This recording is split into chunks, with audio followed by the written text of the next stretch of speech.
Magandang umaga, mga igan. Gusto ni Pangulong Noynoy Aquino na magretiro na ng maaga si PNP Chief Nicanor Bartolome upang ipalit sa kontrobersyal na si DILG Undersecretary Rico Puno. May ilang bagay namang nilinaw ang Pangulo kaugnay sa mga ulat na inimbestigahan umano ni dating DILG Secretary Jesse Robredo si Puno bago nangyari ang plane crash. Narito ang report ni Sandra Aguinaldo. Sa pagharap ni Pangulong Aquino sa Philippine media na nasa APEC Summit, hindi naiwasang talakayin ang kontrobersyang kinakaharap ng kaibigang si DILG Undersecretary Rico Puno. Sabi niya, papalitan na si Puno sa DILG.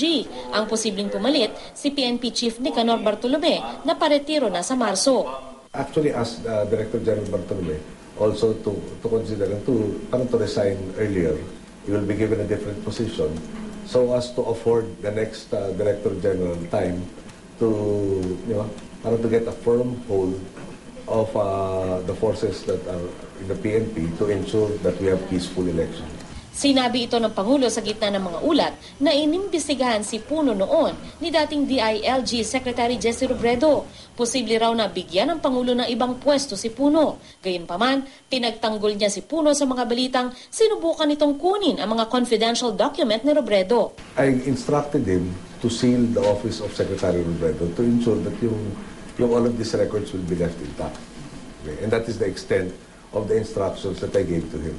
Wala raw masama kung si Puno ang inutusan dahil siya naman ang DILG Undersecretary. Marahil, nagkusa na raw si Puno na pumunta sa kondo ni Robredo kahit opisina lang ang kanyang pinasecure. Paliwanag ng Pangulo, ang inimbestigahan ni Robredo ay ang proseso ng procurement ng baril para sa PNP na nasa pangangasiwa ni Puno bilang DILG Undersecretary.